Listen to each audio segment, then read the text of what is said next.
Hey everybody, good evening. We're back. We're back from up north. We're back live in the cabin. It's Sunday night. It's almost 7 o'clock, a little bit past 7 o'clock. If you saw Mike's video teaser there, I was doing some homework since I was in the UP and basically had no internet connection enough to actually watch it. See what's going on? Right? But it's going to be a good show tonight, folks. I guarantee you that. Right. So let us do some sharing here. It's and we'll get the show on the road. Boy, I leave for a week and yeah. The state of the outdoors seems to blow up in everybody's face, right, including ours. But hey, right, we will give a take here, including ours. Okay, turn the volume down. Let's get this shared here. And Dan Yas has already chimed in. We haven't even started the show yet. Is he? Okay. You talking about what he posted earlier? No, just now. All right. Hey Dan, what's going on, man? Glad you're with us tonight. Right. And thanks for your comment on our Facebook page as well. It's good to know people got our back out there. Right. One more, we'll get going here. And then my wife is now watching, the woman in the industry. All right. Yeah, some interesting stuff tonight. I mean, all right, we got to get recording here. Let me know when you're done, and we'll get rocking. I think we're ready to go. Okay. Dan, you're going to hear a little bit about that tonight, actually.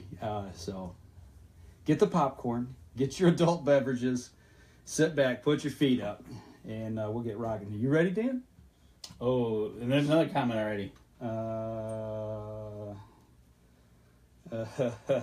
Thanks, Billy. Yeah, You're right, Billy, to a point. Yeah, you are, but I will make a statement. Okay, you ready, Dan? I'm ready. Here we go. Stand by. 3, 2, and 1. Welcome back to another episode of the Up North Joe. Everybody, I'm host Mike Adams, sitting back in the cabin after the opening week of deer season here in Michigan. Absolutely. Congratulations. Thank you, sir. Thank you. 2 nice bucks down. Yep. I wish I could say the same thing, but it's been a dry spell. Yeah, it's been a long dry spell. 4 years. 4 years. For you? For me. Well, I shot doe last year. I shot 2 does the year before. 2013 and 2014 I didn't hunt because of what happened here at the house, right, with house fire and tornado and everything. But the last buck I shot was 2012 with my bow. So, you know, it was an interesting week up at the cabin. Hey, Jason Radecki. And so far we've gotten 3 bucks on the ground. Okay. That, as of today, we know of. I haven't heard any information from the guys that are still up there. Camp for us this year. If you remember last year, we kind of went on a doe mission. You know, yes. We took 24 doe out of camp last year, trying to establish somewhat of a population control measure on our place. Yep. In surrounding area.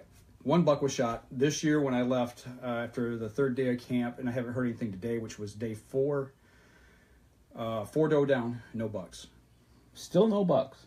No, I only saw 3 bucks, and I mean all of them were just quick glimpses on the move, real quick. But really, we'll save that for later in the show. Hopefully, we have time to talk about that tonight. Why? Something else happened while we were gone? Oh well, you just saw a video that actually we just got called out for here on the Up North Journal. We did. We're a joke. Yeah, apparently to somebody who found a disliking with us siding with Michael Waddell's take on the outdoor industry, but somehow I got confused with the Chris Brackett mess that's going on right now. And this person actually asked me, I believe it was the same person, last week asked me what our stance was on it. And first off, the outdoor industry's got a black eye again. Absolutely. Every time something like this happens, not only does the person who does something stupid suffer, we all suffer. We all suffer directly or indirectly because of what somebody else did and how viral it goes. And this one went pretty viral.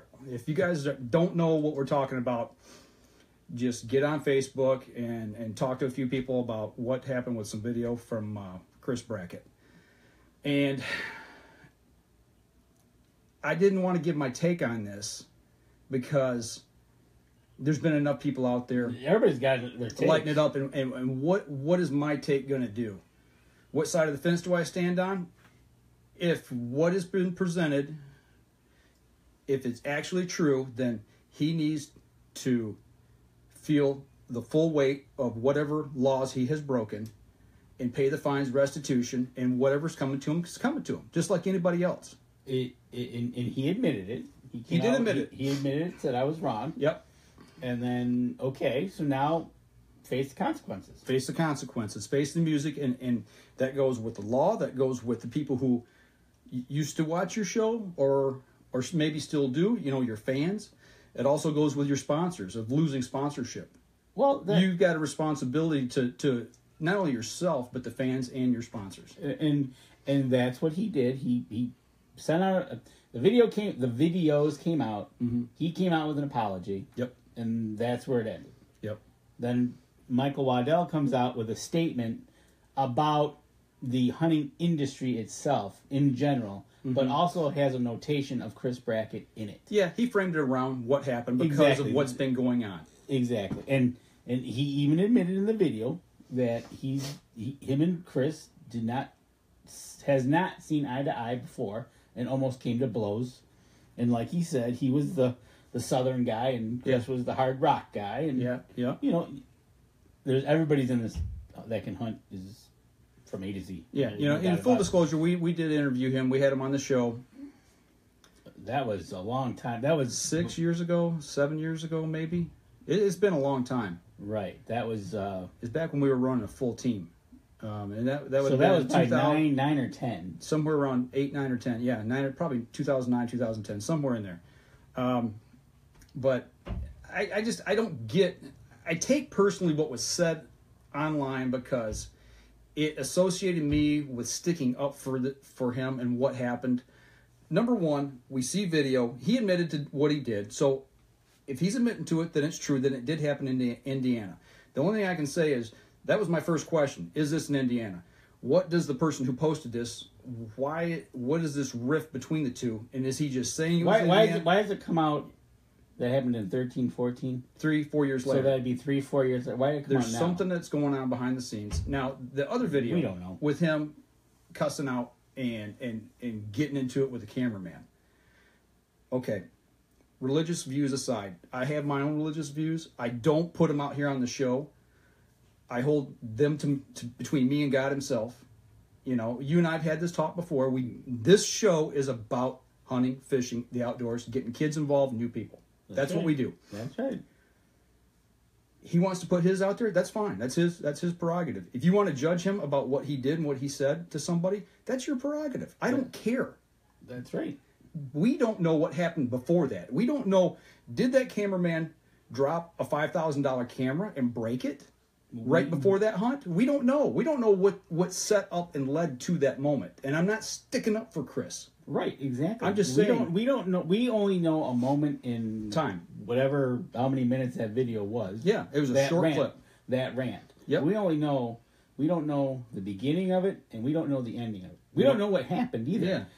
After they might have slapped high fives and said, "Hey, that was the funniest thing ever." Yeah. But we don't know. And don't know. Why should we go out and judge them? Like you said, what we take offense to is being called out that, well, I'll take the last line of this as UNJ's a joke. Yeah. Okay, that's why we try to go to Cabela's as often as we can. And, we try to talk to people. And educate them in the outdoors. Educate them about outdoors. And when somebody new comes up, we don't push them aside. We don't, no. Take time with kids, take photographs, give them high fives. We listen to their stories. Listen to it. When's the last time anybody sat and had a kid sit on their knee and listen to a story about a hunting story where their grandpa took them, or a fishing trip? And it may have been a little bluegill, but the point is, take the time and sit there and listen to somebody. Exactly. That's not a joke. And that's exactly what Waddell says about the hunting industry. Yeah. Basically, it comes down to, guess what, everybody? We put our pants on the same way as everybody else does.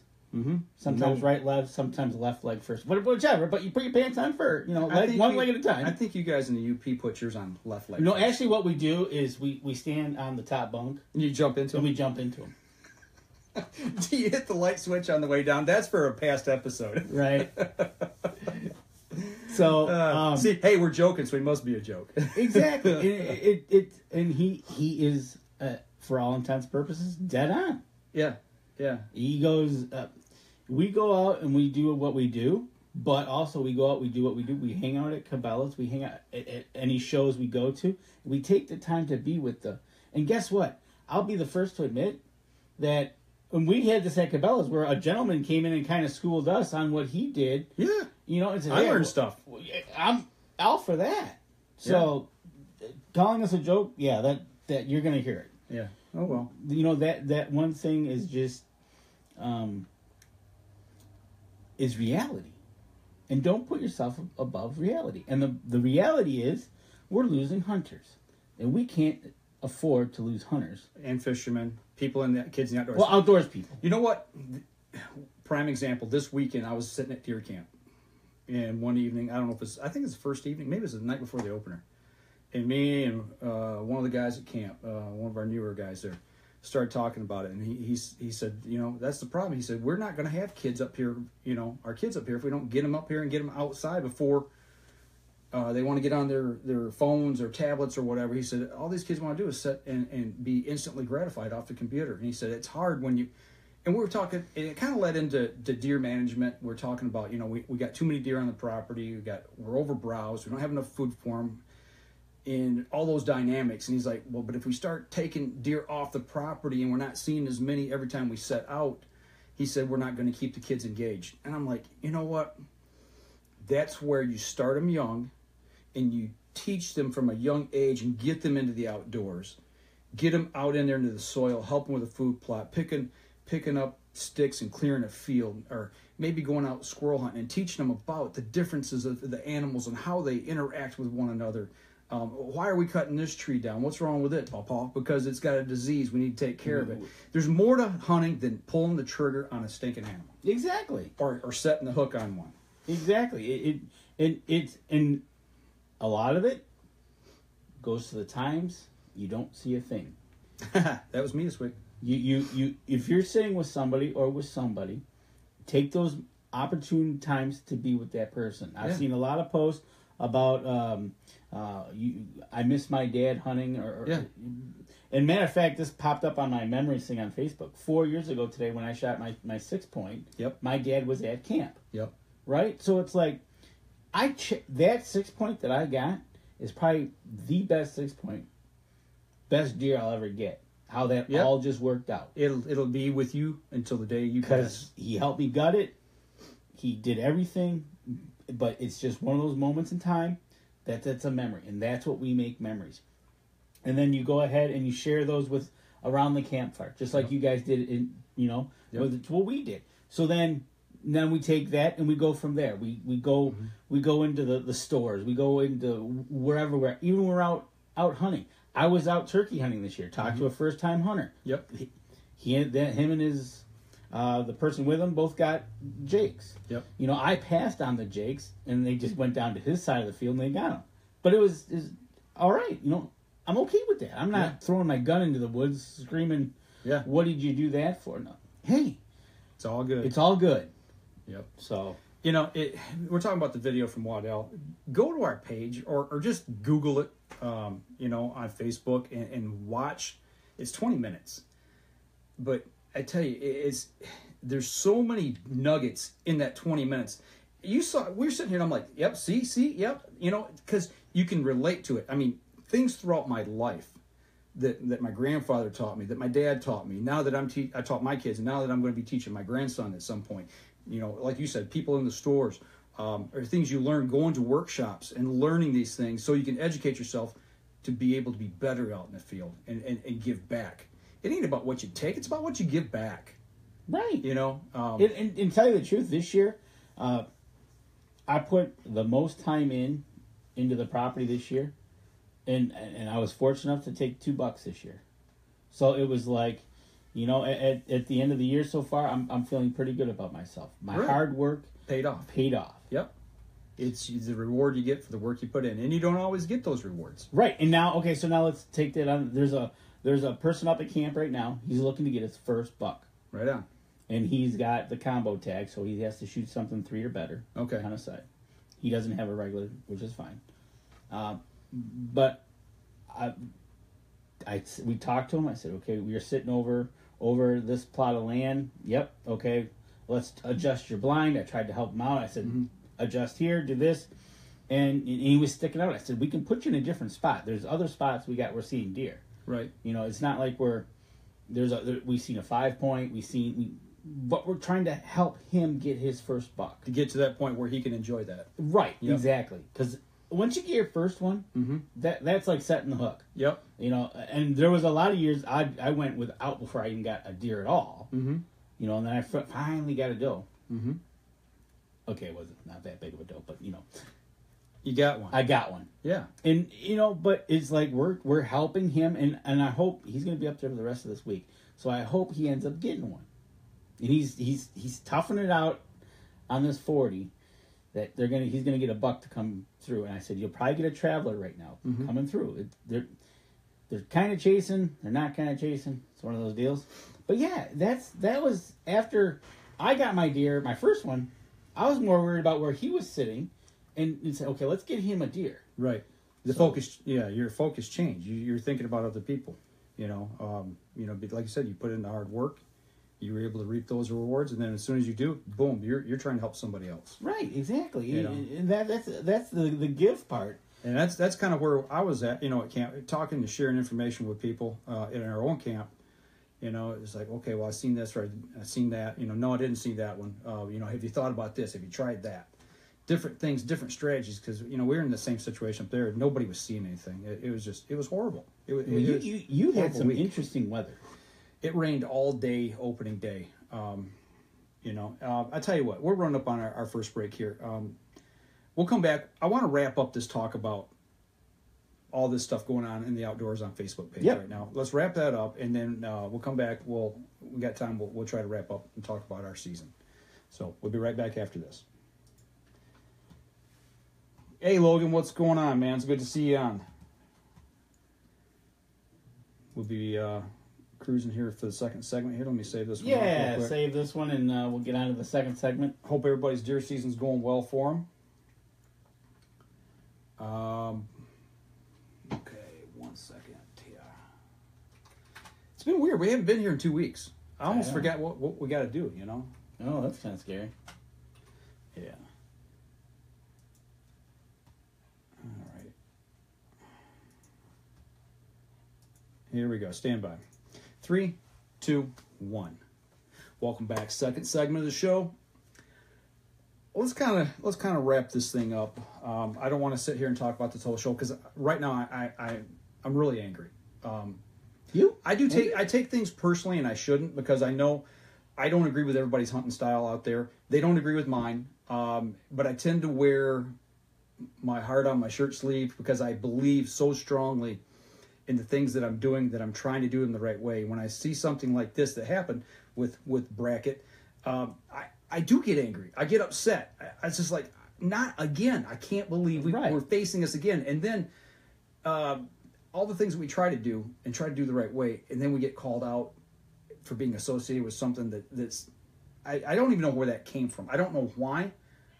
And at this point, I really don't care anymore. Right. You know, at this point, but we said our piece. We're done. So we know where we come from, and that goes to whether you use a bow, a crossbow, a long bow, a recurve, or like Waddell said, a gun, a tank, or nunchucks. Whatever your method is that's legal, do it. Go right ahead. Yeah. If spearing is legal, do it. And you practice it, go do it. Exactly. I'm okay with that. Yep. Will I ever do it? Probably not in a hunting situation. No. I'd like to throw a spear just to see if I could throw one. Right? But it's like, and that's the point that gets us is when things like this happen, you're right. It's that oh no moment, right? Well, what happens is like the video from Waddell said, the hunting industry, the outdoors as a whole is shrinking. People who are participating in the outdoors. He said, I can't remember the year. It was 2014, 15. It was 13 million tags sold. 2 years ago, that would be 15. 15. There was 2 million tags sold, and a year later, there was 13 million sold.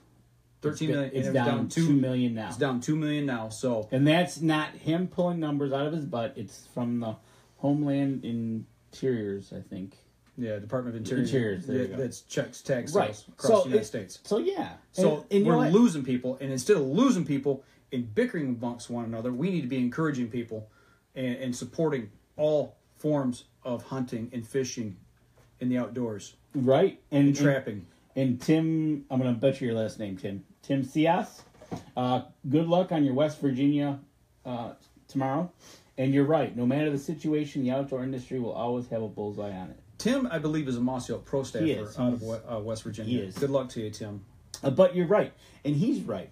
But it's like he also called out some not any personalities, but the personalities that want to do it because of their looks. Right. Yep. Fashion shows. Yep. You know,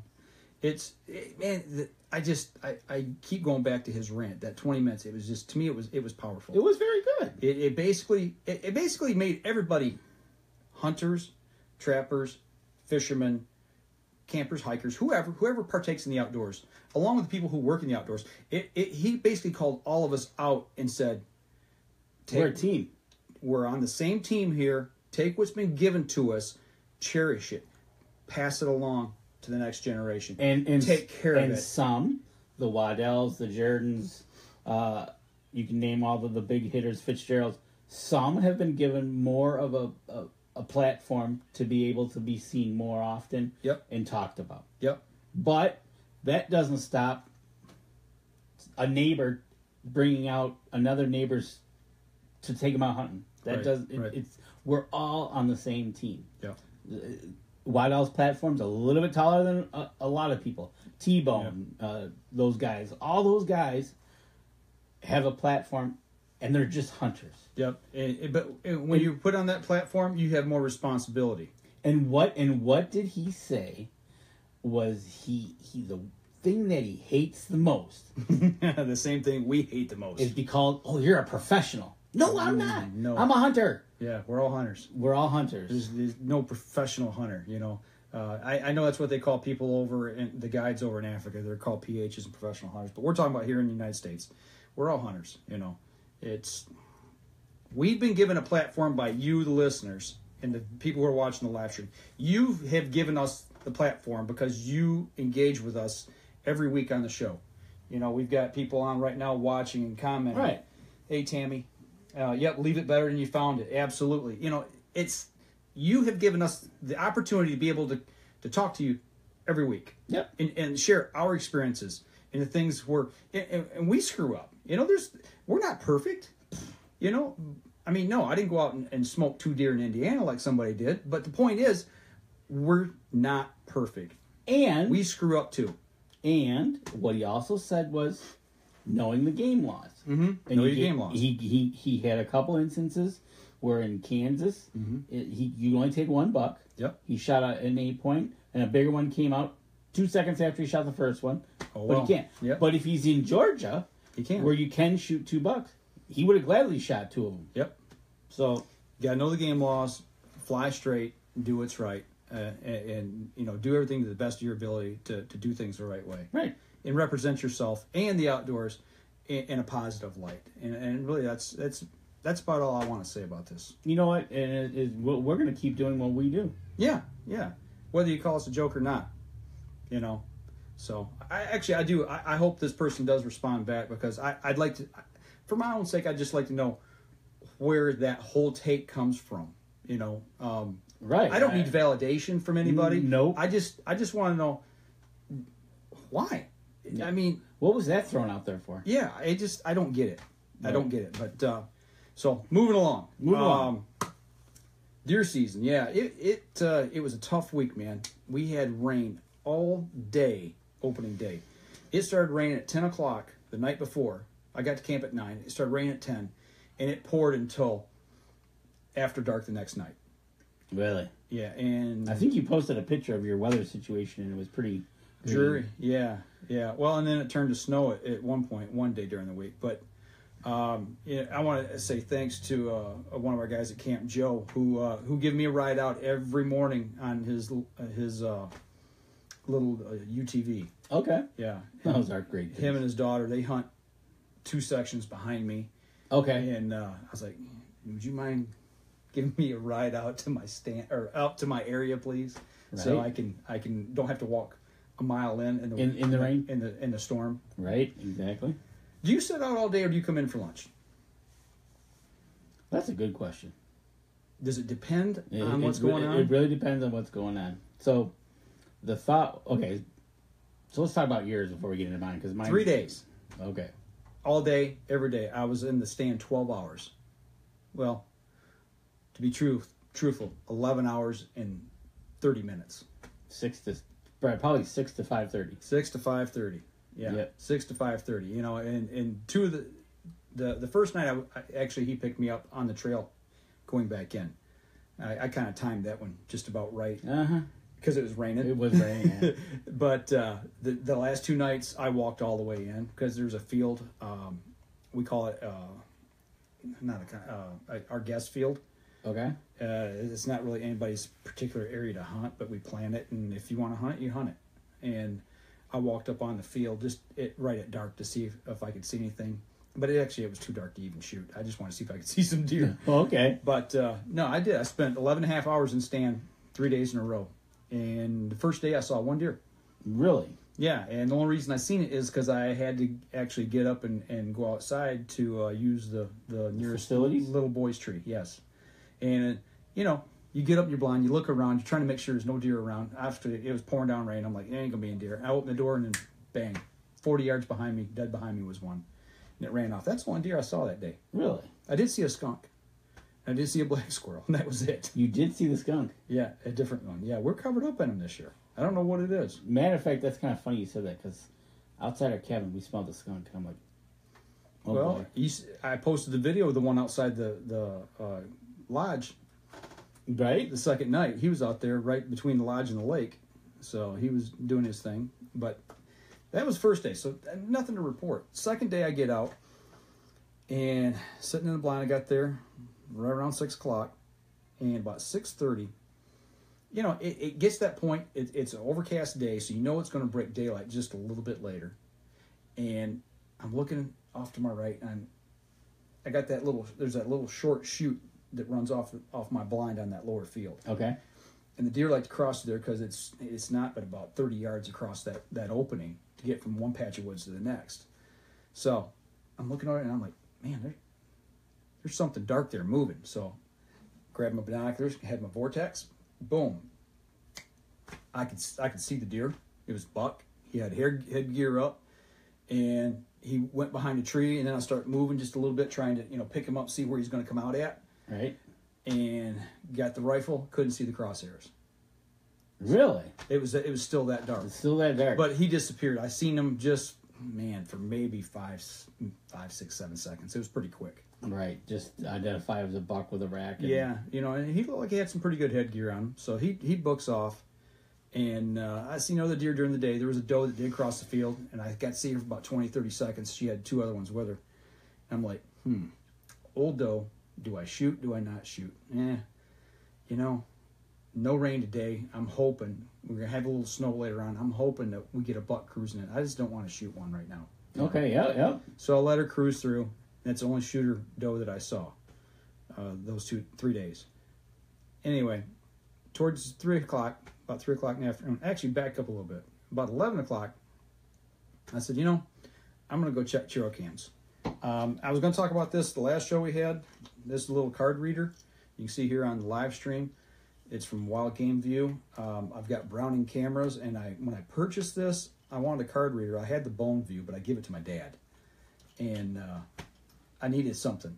So what I did is I got that because now it comes with an app, and actually I put it on my iPad.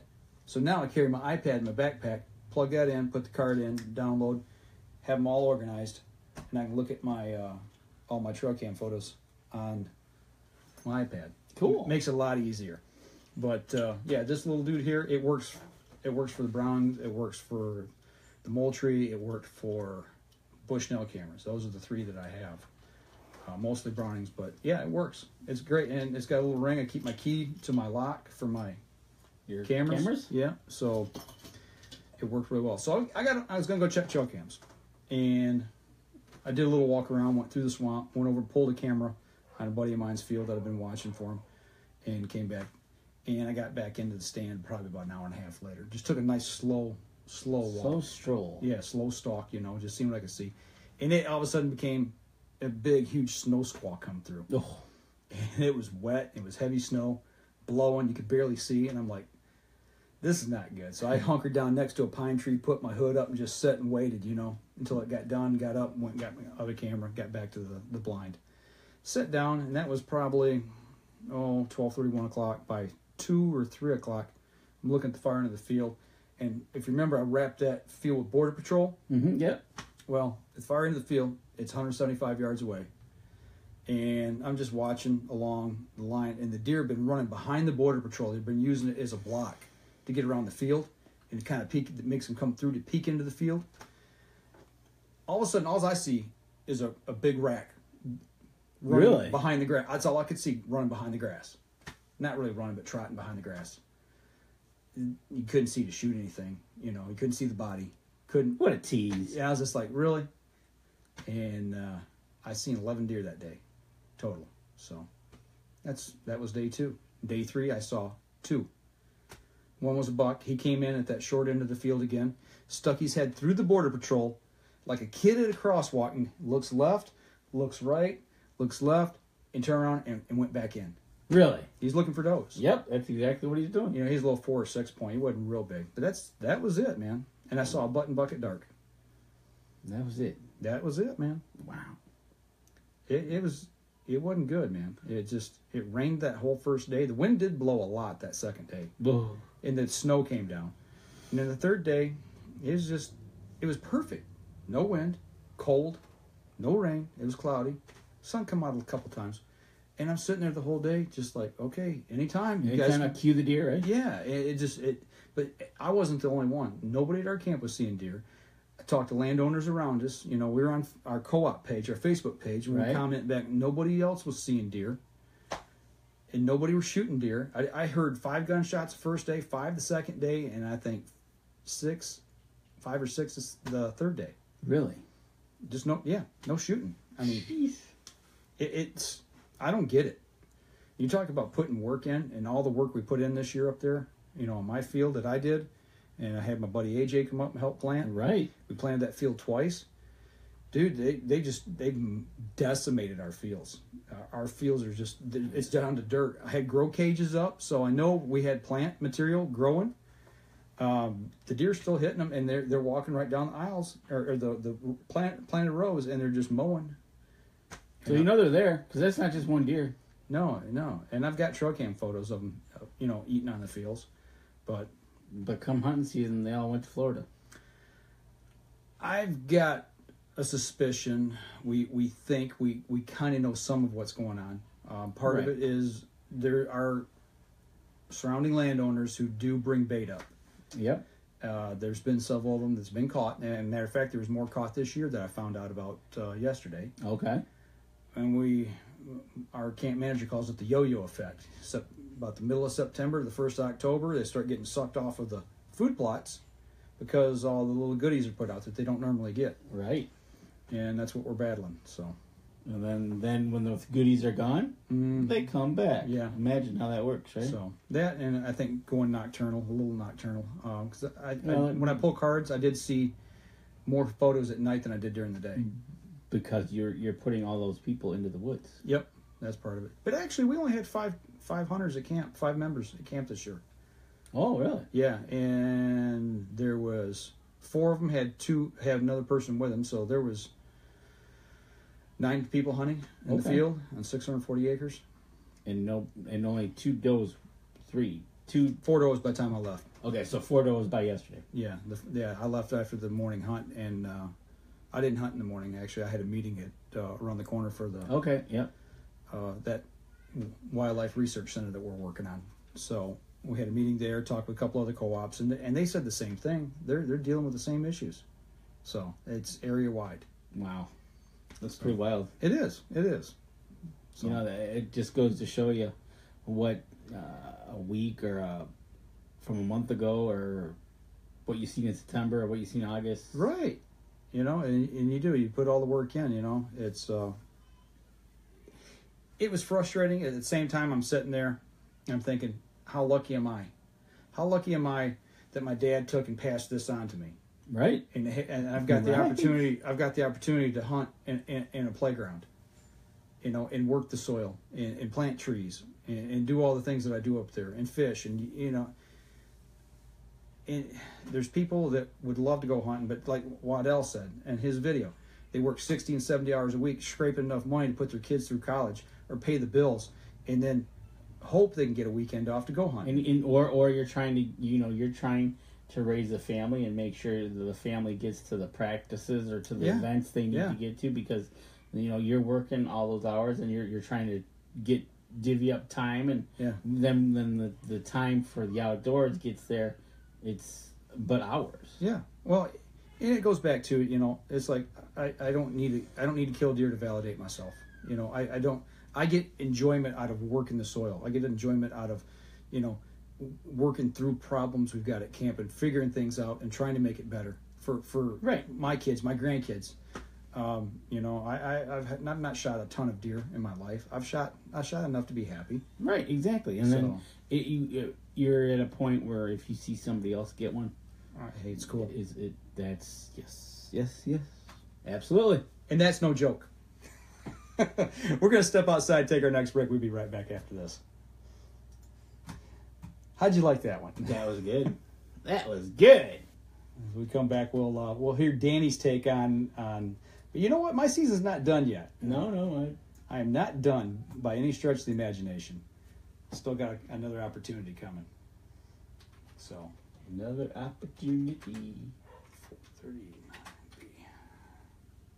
All right. Hey Charles, how's it going? It looks like if you look on the feed there, Radecki, I think 3 out of 6 have not even seen a deer.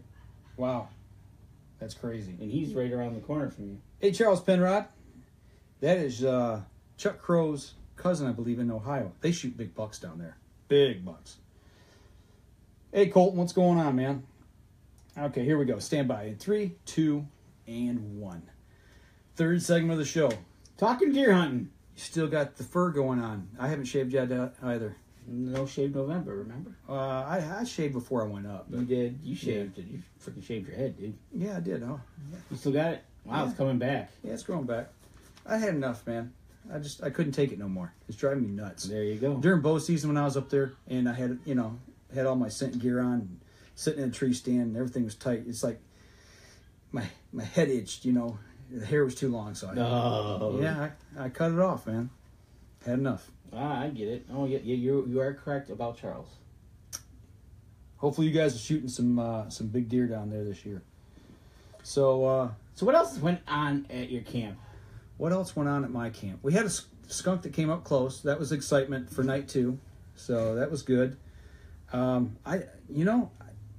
spent all day out there, man, and I came in, I eat dinner, I sat up around and talked with people for maybe half hour, and then I went to bed, you know, and slept because I was up at 4:45 every morning. Right? You know, getting ready. I tell you, 8:30, 9 o'clock comes along, and it's like, ooh, yeah, that bed's looking really good. Yeah, you know, I didn't get tired out there per se, staying out all day. You know, it's mental. I had a lunch with me, and I had snacks, and you know how I am about coffee. Yes. I leave the house. I get to work. I'm working. This is Tuesday night, and I'm leaving work 3 hours early so I can get to camp, so I don't wake everybody up. Right. You know, I want to get to camp by 9 o'clock, which I made it. So I'm at work, and I'm like, I forgot my thermos. Uh-oh. You know, I got that Cabela's bullet thermos that I bought last year to take coffee with me into the woods. Right. And I'm like, so I call my wife. Hey, Shannon, what are you doing? Yeah, okay. Hey, could you look for something for me and bring it up or meet me halfway so I don't have to come all the way home? And she's like, no, I'm working. I can't. I'm like, okay.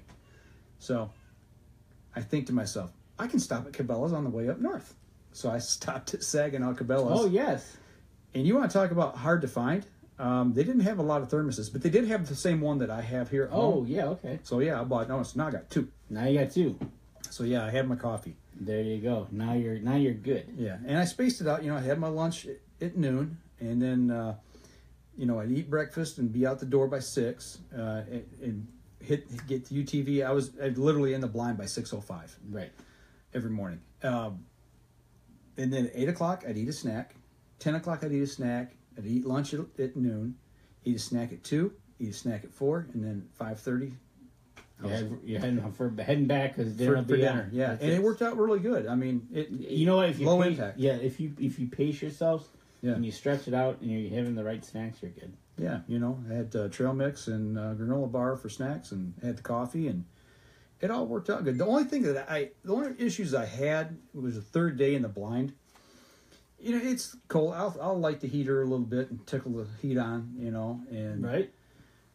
I usually sit with at least a window cracked or open, just to get fresh air in. But the third day, I started feeling really nauseous and sick to my stomach, and I was like, man, that's just weird, because I'd run the heater a little more.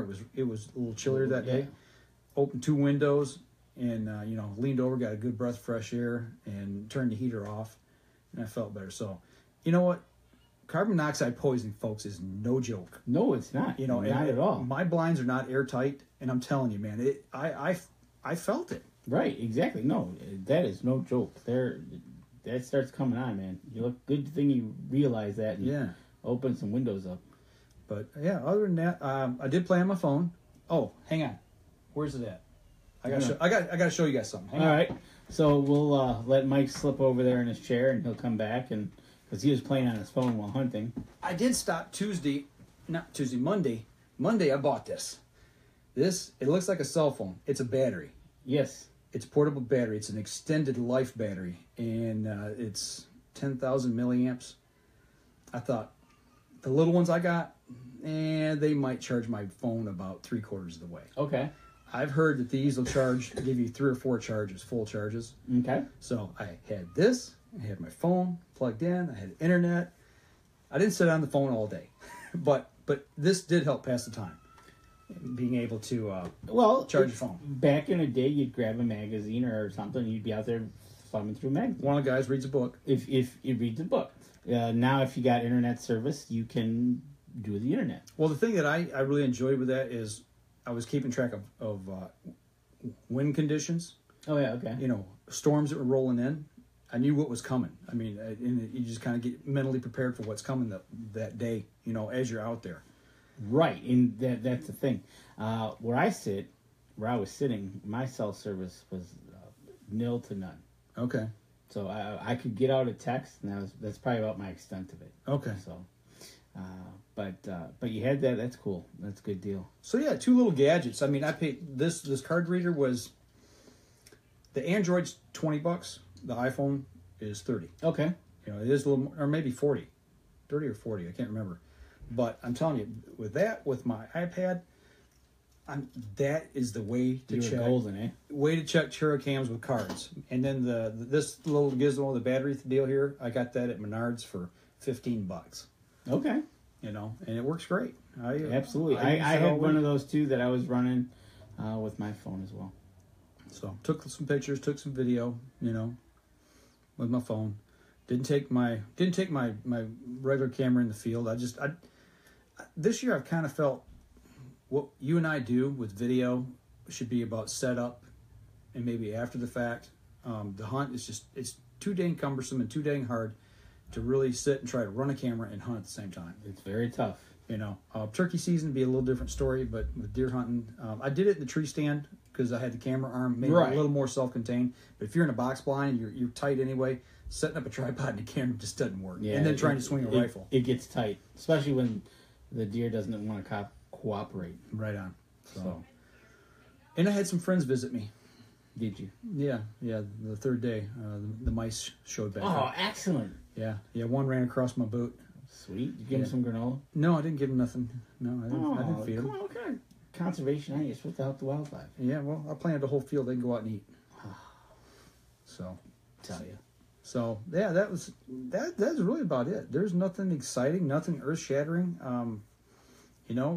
Yesterday I stopped for 2-3 hours over at Allband, and we gathered and talked about the Wildlife and Research Center that we're trying to get up and running, and co-ops, and I met a few new people, so it was good. There you go. Meeting new people is always good. Yeah. So yeah, I didn't get a deer. I was disgruntled about it. But you're not done yet, though. But I'm not done. No, we're going to go back up the second week of December, long weekend, and do some muzzleloading hunting. Hopefully you're going to go with us, if you can. And we'll have a buck tag to fill at that point, so anything's legal game for me to shoot. Right. And we'll see what happens. We're bringing up 4 kids from Indiana. There's a youth mentor camp down there that teaches them about the outdoors. Correct. And they're chosen amongst their peers, 4 of them every year, and their reward is to be brought up here and get to hunt out of state in Michigan. They can come up to our camp. That's awesome. So awesome. Sharing the love of the outdoors there you go. Other people. So what was wait a minute. I already know the excitement at your camp. It was when you arrived. Yeah. All right. This is good. This might take another show. Well, we'll try to. No, we'll talk about it because I tell you what, they. You're not the only person it happened to. It happened to the cabin across the lake from us too. I had this conversation with my cousin. We talked about this. I'm like, oh no problem. All right, so we left on Saturday. Okay. And a cold snap went through on Thursday. It was cold. Cold. It was cold. It got down 4 up there, single digits. Yeah, it was single. It was 14, 15 degrees here in the southern part of the state. Well, it was single digits up there. Okay. And we 3 of them were already up there at one of the camps, and we said, "Hey, can you do us a favor? Run down to the camp and light a fire." Okay. It'd be nice to walk into a warm cabin. That'd be kind of cool. Right. So we met him on the road. Yep, we got a fire going for you. Everything's good. All right, we go in. We walk in. All right, fire's going. Good. Let's get the water up and running. Typically we shut the pump off, the water heater off, and the electric. But the electric is already on. Fire's going. Do you drain the lines? No. So we go over, hit the pump. Nothing. It actually just vibrated. Didn't even vibrate. It hummed. Okay. Oh, that's pretty odd. Okay. So I'm looking at the breaker. Nope, breaker's good. Look, man, what the heck is going on? And all of a sudden I hear my cousin go, "Well, that's not good." Uh-oh. And I said, "What?" And we looked at the pump, which was a steel housed pump. Mm-hmm. Had a big old crack in it. Uh-huh. Well, that's not good at all. No, because you're not going to be pumping water with a cracked. Right. So I was like, all right. And then we looked, and we have a water filter, one of those in and out with the it hangs down filter. Oh, the cartridge on it? Yeah, with the cartridge. That was busted in half. Okay. It was a solid brick of ice. Okay. I'm like, oh no, this ain't gonna be good. Yeah. So then I said, well, it was we got up there probably about 2:00. So we got to go to town and get a pump. And lines and everything. Well, we didn't know that yet. Okay. So we run to town, and we started. We start with the pump. This fitting shot is shattered. Mm-hmm. This fitting shot shattered. So we started. We started with the pump. We started working the lines, and we started. We got the new pump to work. It was sucking air. It was like, okay, so there's another go look. One pipe just literally 8-foot section just shattered. Okay. Splintered, actually. Is it plastic? It was PVC. PVC. Okay. It was like, oh man. So we basically chased all the piping back to the hot water tank. Mm-hmm. Hot water back. And it took us... Was the water heater okay? The water heater is okay. Okay. And the only reason we think that was okay is because that's insulated water heater. Right. We were worried. We was like, this is not going to be good. So 12 hours later, 6 hours that evening till about midnight, and I said, let's just stop right now before we get loopy. Get some sleep. Get some sleep. We'll wake up. And we had to run into town, get some more fittings, and finish what we started. About 12 hours later, we actually got water. And a new pipe didn't bust. We had a couple leaks, but it was holding water. Okay. Like we could hear dripping, and it was like, okay. So that was that. We got water going. We attacked the toilet. The fitting was leaking. We ended up replacing the innards to the toilet, and we had something behind the shower we had to go into the wall to get and fix. That took us 3 times to get that fixed, but we got it. So you're a plumber now. Yeah, I hate water. I'd rather stick my finger in an electrical outlet. But my cousin was measuring and gluing, and I was measuring and cutting. We're just, what do you need? Okay, and we got it done. So that left us Sunday afternoon to finally get our blinds out, and let's go set up. Let's get out of here, go set up. We got water. Good enough. Nothing's blown. Let's go set up our blinds, get everything set out, and we did that. We split up, and I said, okay, I'll go do my blind, you go do your blind. We split up, we go do that. We didn't even hunt Sunday. We were buttoning up cabin. So Monday, actually go back to Sunday night, my cousin, to go make a phone call, went out to the road. And he comes back, he goes, you gotta look at this. And he showed me a picture of a buck on his phone. What's that? He goes, he was coming back down the trail, and really this buck standing in the middle of the road. Looking at him. And he's like, okay, you gonna move? And he's not moving. All of a sudden it walks towards him, crosses the bridge that we have, and basically just walks right by his truck. If he would have stepped on the gas, he could have hit it with the mirror. And it just walked off. I said, wow. Later that night, we were sitting there in the yard, we could see, and all of a sudden he came walking through. So that's him. You could see the rack, and that was pretty cool. So, all right. Get some sleep, because we were pretty tired. Monday morning, we used crossbows. So I was out there, got in my blind. We're allowed to bait. So we put out some bait. I put out my bait. And basically, at this point, it's like a dinner bell. So basically, you take the bucket, you walk to the spot, they're waiting for you. And you got a bib on, got the knife and fork. I kid you not. From here to that door away, they'll wait, and you just dump it and turn around and start walking, and you can listen. They'll follow you. Yeah. So I did that, and I sat down, and I had deer immediately. I had a spike in, some does.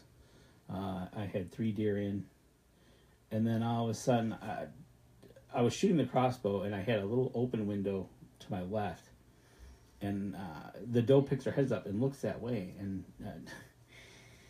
I got scared because all of a sudden I heard this thrashing of a bush, and I said, "Whoa, wait a second, that's not a doe." Right. So I leaned forward, and here's this 8-point just thrashing a bush, and he's standing up looking, and I'm like, "Oh, that's him."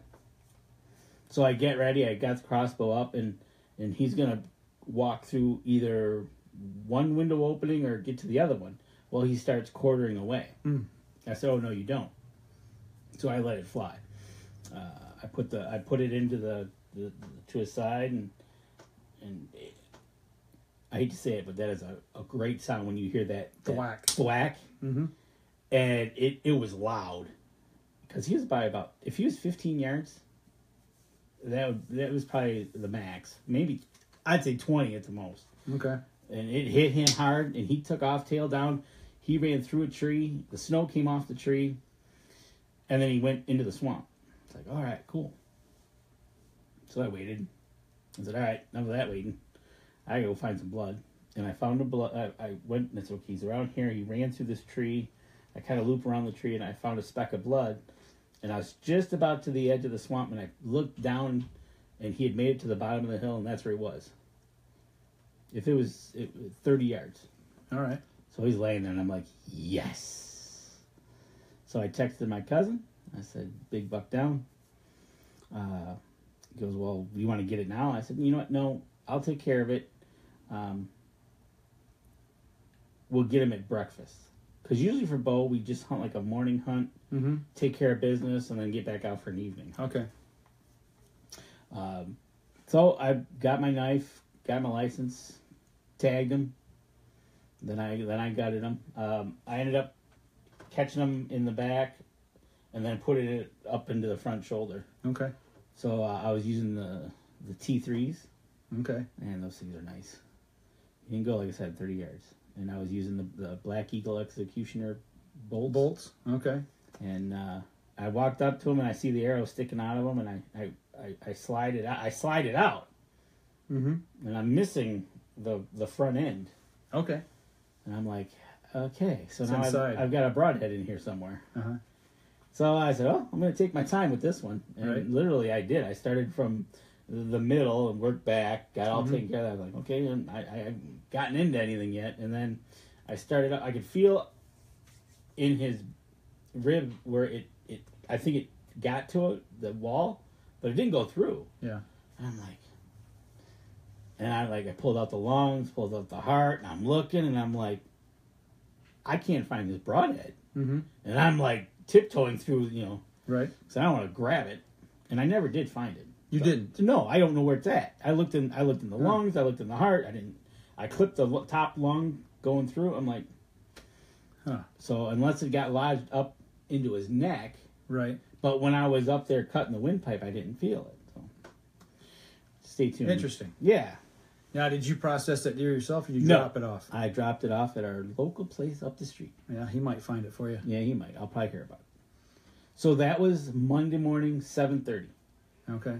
That was quite nice surprise to have that quickly happen, and gave me that ample time to be by myself with it and take care. I just took my time, Did your thing. Did my thing, let the other guys hunt, and then at breakfast he came out, took the UTV, drove into the woods, and threw him in the back and brought him out and went and hung him. So that was cool. Well, I'll tell you what, let's take our last break, come back. I want to hear about the rest of your week. Yep. So we'll step outside. We'll be right back after this, folks. Hey, Chris Snur, Craig Hawley, Jeff Kelly. Hey, what's going on, man? Thanks you guys for watching tonight. Absolutely. Be ready here in just 1 second. Alrighty. Here we go. Stand by. 3, 2, and 1. Welcome back. Last segment of the show. 8-pointer on the ground. Shot him with a crossbow, the PSC crossbow. The Fang. And now you're getting set up for rifle season, which opens on Wednesday. Or did you continue to hunt? I continued to hunt. Okay. Because I had a combo tag. Okay. So I went back out. I was sitting in the blind that I shot the 8-point with. Mm-hmm. And my cousin says, why don't you go move over there? I said, you know what? I'm going to stick it out. I'm going to see what's going on here. And I was sitting there, and I'm kind of reassessing how I'm looking. Right. I'm like, well, I think I wanted to swing 90 degrees. Okay. Okay. So it's the 14th, the afternoon. Mm-hmm. And I'm like, Do it. I'm just going to do it. And then I got deer in, right? Mm-hmm. I'm like, oh, this is going to be fun. So I pull up the stakes, and I literally pick up my blind and rotate, because I want the 2 slider windows from that blind in front. Right. So I literally pick it up and rotate it 90 degrees. Bring it back down, I look, they're still there. Does are still there. They didn't care. They're looking at me like, what are you doing? Right. They didn't care till I got out of the blind, but then they didn't care anyways because I walked the other way. Okay. So I got that all set up for opening morning. We didn't see much activity. We seen deer. We were seeing deer. We were seeing small bucks. We seen spikes, 3 points. We saw a 5-point. So then got to bed nice and early. And then opening morning, started off seeing deer, like I said. And about 8:30, there was some shooting going on. There was not many shots. In the UP, you usually don't. Mm-hmm. It's just how close they are. Right. And my cousin Brian texted me, and he goes, who's shooting? Because we heard a shot. And I said, I don't know. It sounds like it's coming from this direction. And it couldn't have been 5 minutes later. I hear a gunshot. I went, wait a second. That was him. So I texted him. I said, was that you? He said, yes, sir. He got a shot at 6-point. Okay. And I'm like, all right. Look at my watch. I said, well, what do you want to do? I said, you want to take care of it right now? Or, we'll wait. He goes, let's take care of it right now. Just get it done and over with. We'll get out of the woods, get the deer out of the woods. We'll go hang it, and we'll get back in. I said, okay. So I met him back at the cabin. We lightened up our load, drove out there, picked up the deer, and then we gutted it at a different spot, and we put a camera over it.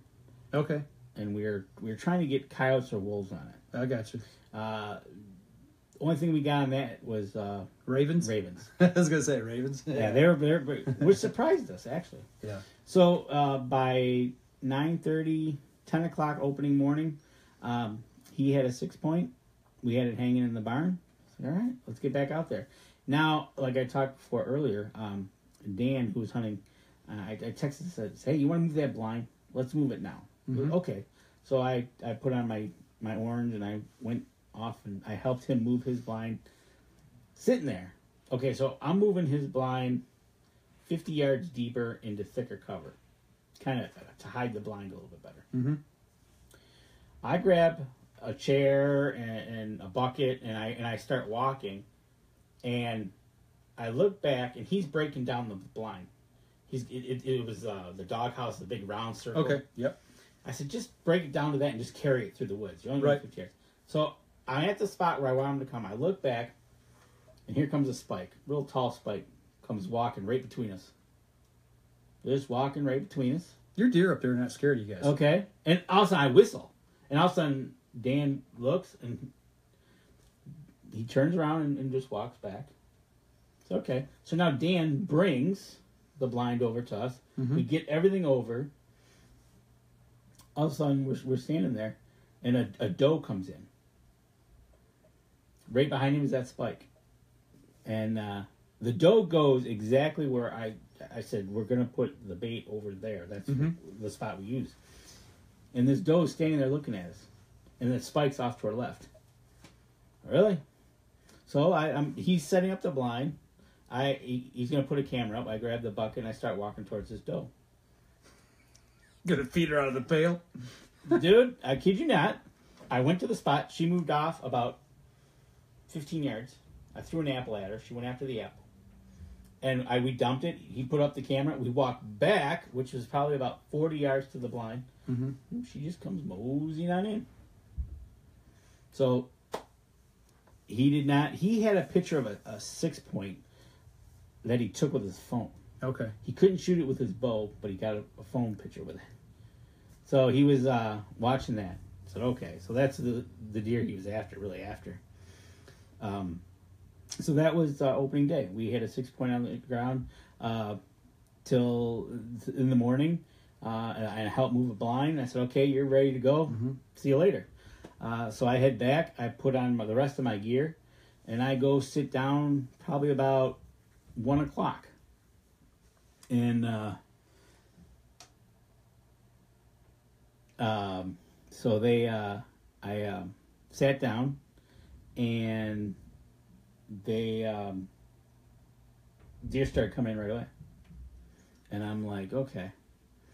Well, now I'm facing a new direction. So I'm kind of thinking, okay, bucks are going to come. And for some reason, 2 o'clock, I'm looking, all of a sudden the deer are kind of acting weird. This doe comes flying through. I'm like, wow. I look, and all of a sudden I could see a rat coming through.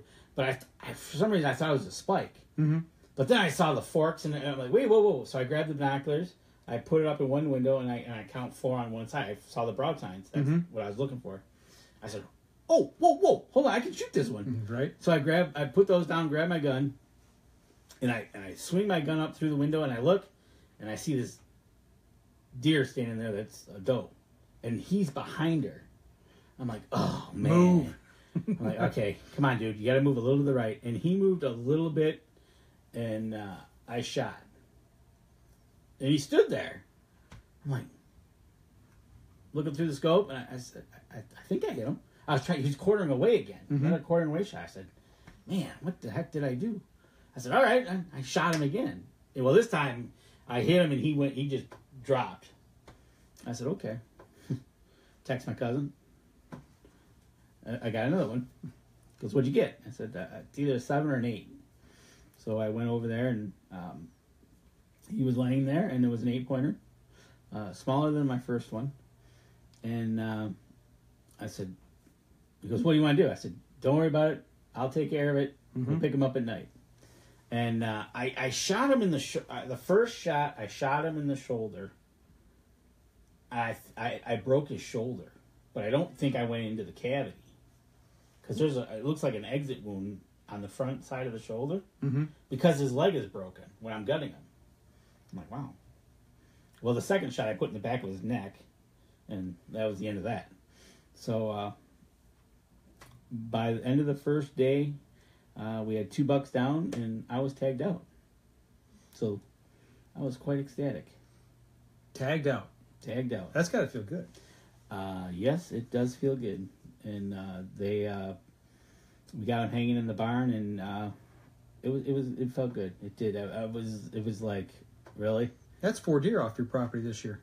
Yes. Kelly's, your 2, and your cousins. Yep. 2 6s and 2 8s. That's nice. It felt really good, and that whole, how that second one happened so quickly was just. And then my cousin, I literally got back to my blind after going to see him, getting back, and he texted me, and he says, "That you?" I said, "Yes, sir." And because we can tell when we shoot, it's just you know where they're positioned, at. right? Yep. And my shots came close together, so he knew that was a semi-auto. Yep. Because Dan was using a lever action. And I said, "Yeah, that was me." I was, okay, cool. So he got back at dark, and then lightened up, went and got him in the dark through the woods. Now here I am gutting this deer, right? There's a deer watching me. It was great. I look up, there's a doe watching me. I'm gutting.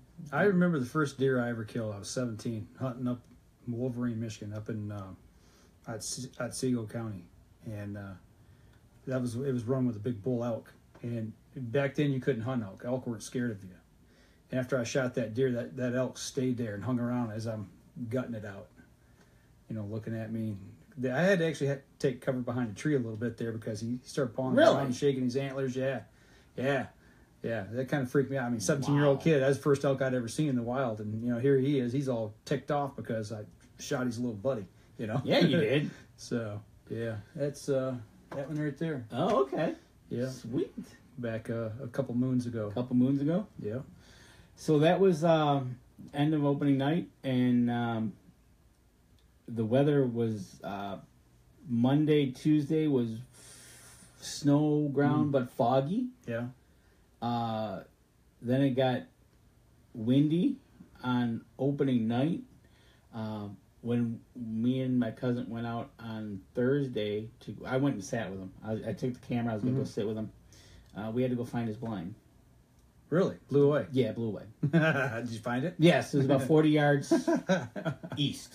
Yeah, it blew hard. That was Thursday, right? Yeah, that was Thursday. And I'm like, okay. So then I said, so we hunted Thursday to dark. And then Friday, I said,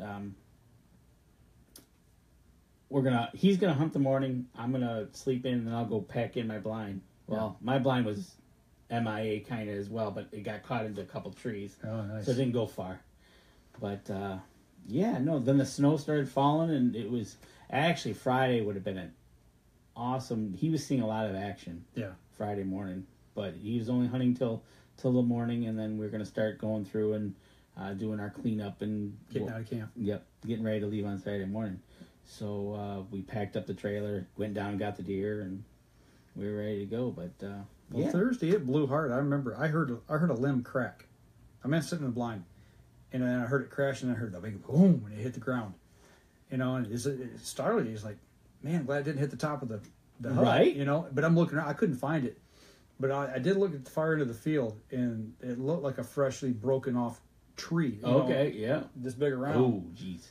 And I don't know if that was it or not. I don't remember seeing it there, but it was near a trail cam. So when I go check that trail cam, it'd be interesting to see if I see anything. Oh, yeah. In there, you never know. Nice. They're supposed to be triggered by animals' body temperature, the heat signature, but who knows? I've got false triggers before, so. Right, exactly. So, and then coming home Saturday. Oh, it was a whiteout around Mayo. Well, I hit Gaylord, and from Gaylord down, it was between a whiteout to rain to whiteout to. By the time we got underneath Saginaw, it was all rain. Yeah, that's the same for but me. It was just like coming down. I headed home about 2:00, and as I got about a half hour south, couldn't see. The road was completely covered with snow.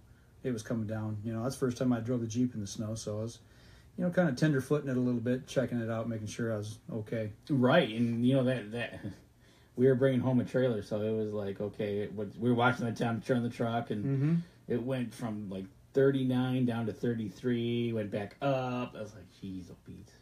Well, it sounds like you had a good season. Yeah, we did. It was good, and we're hoping for some more luck. There's 3 left at camp till the weekend, so we'll see how they do.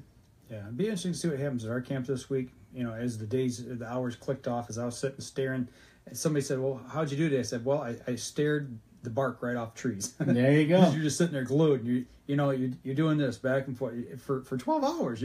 My neck got sore. But well, that's it, because you don't know. And like the second 8 point, it happened so quickly. Yeah, they just bang. It was like, whoa, here, get ready and shoot. And I thought about that. The moment I saw him, recognized I could shoot him, got the gun and shot twice, and probably less than 10 seconds. It was all over, and I'm like, wow, that happened quick. Yeah, yeah. All the 3 bigger bucks that I saw were all probably less than 10 seconds. Probably actually more like 5. Right, exactly. It's just, okay, there's antlers. Okay, they're gone. And you're sitting out there, like you just said, hours on end, waiting for something that's going to happen in something seconds. To happen. Yeah. To this day, we for the hours you put in, did a lot of thinking. Got a little time on your hands while you're out there. Yeah, like I said, I was upset because I wasn't seeing a lot. No action and no success. But then again, then you feel blessed for being able to get out and spend time in the outdoors. I did a lot of thinking about looking. We're back on. All right. My dad has still not learned what time we do our show. Dad. But looking ahead at next year for stand placements, I'm already thinking about where I'm going to move and how I'm going to hunt differently. Okay. Concentrate on certain areas and movement, and a lot of it had to do with the logging stuff. I think, and you got to remember, I've moved into this area.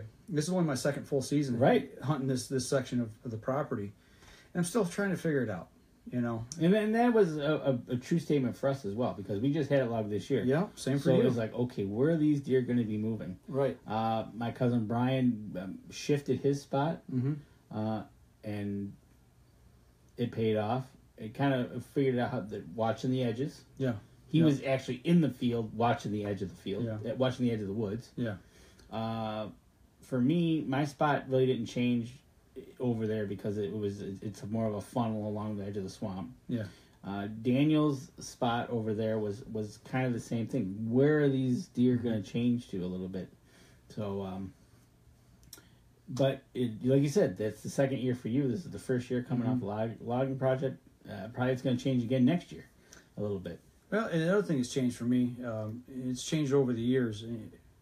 The fact that last year and this year, I hunted by myself. For all intents and purposes. Now, during bow season, my dad did come up. He got out in the field with me and helped me hang a tree stand. He actually set out for one evening. Right. To hang out. But he wasn't sitting in the blind with me or in my tree stand. He was sitting in their stand. Right. But to be able to have that camaraderie, and I like spending time with the guys at camp, the people that we associate with up there. But when you're the only person in camp and out of your family or your group, you don't have, like you, if you come up or any of the other guys that I associate with here more frequently or family members, it's just, it's not the same. And since my dad left 7 years ago, so this was my 8th opening day that I haven't hunted with my dad. Right.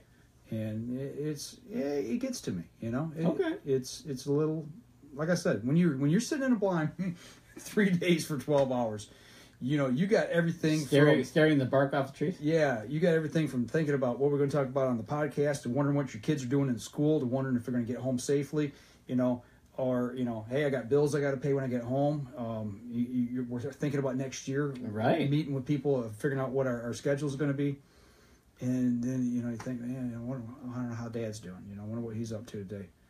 And those things, when they start playing through your mind, I mean, all of a sudden, yeah, you're staring at the field, but then you kind of come to and it's like, oh, hey, there's a deer. Right. And you look at your watch and a half hour's passed. There's a lot of thinking going on. Yeah. So, you know, there's a lot of soul searching and reflecting done this year in the blind for me. Okay. And I don't know if that's good, bad, or indifferent. It's just that's what it was. It's just something that you know, I did a lot of reflecting back on things and thinking ahead about things, and you know, thinking about how I'm going to set, you know, that hunting area up for next year, and you know, things I want to do with the kids, and getting, you know, my grandson up there in a couple of years, you know, probably about 4 years actually by the time he's old enough to even get in the woods. But yeah, you know, it's, I don't know, I'm at, I guess at that, it's not a midlife crisis, but I'm at that point in my life where I'm looking at retirement. I'm looking, how many more times am I going to get to hunt? Right. And quit complaining about not seeing anything, because you're out there and you don't know when that's going to be the last time you get to hunt. We're not promised tomorrow, man. No, we're not. Yeah. It's, you know, So. The one day opener, the 14th, I sat out there all afternoon and I had deer basically from when I walked out there all day. Yeah. So I wasn't moving much. Right. But yet it was, like you said, it would go by fast because you're watching, waiting, and also you look, and they'd be like, hey, oh, well, that was a quick half hour. Right. Yeah. But yeah, then you start thinking, okay, so what am I going to do next year? What's this going on? What's going on back home? Absolutely. Yeah. That's you got a little time on your hands to figure out what's going on. So, well, I'll tell you what. We're running up out of time here. Yeah. We wrap up the show. It was a good week up north. We had a little controversy while we were there, and we talked about it at the beginning of the show. I hope you guys could spend some time and reflect on your season, spend time with family, reflect on some of the things we talked about tonight. Absolutely. And by all means, take what you've got and pass it on to somebody else and help them out. And also, this Thursday is Thanksgiving. Be thankful. Be thankful for it. Be Yep. thankful you can walk out in the woods or be out in the woods, however the means you get out there, whether if you are in a wheelchair, you're able to get out there, be out in the woods, or however you get out there. Be thankful to be able to get out there and enjoy nature. We're thankful on Thursday, and then Friday we go out and we mow people down to get things that we want on sale. It's like, wait, not me, but it's the two diametric opposites. Some of each other, don't even wait till a Friday. Yeah, so it's strange but true. Right. All right, folks, that'll do it for us this week. Hope you guys have a good week, and hope you have a really good season. Y'all take care. And for those of you on the live stream, have a good Thanksgiving from Mike and I, and tune in next week for another show. Oh, Tim sent us a PM. Tim, we'll check that out. We'll get back with you. Definitely will. Chris is on his way home from Cabela's now. Deb says no, so that means she's not going out Friday. I don't think Deb's. I don't picture her as the type. She did it once. I did it one time, and I said never again. That's what exactly she said. I want to see what it was all about. I watched her get out of bed when we first got married. She got up, got all dressed, left. I don't think she was gone an hour.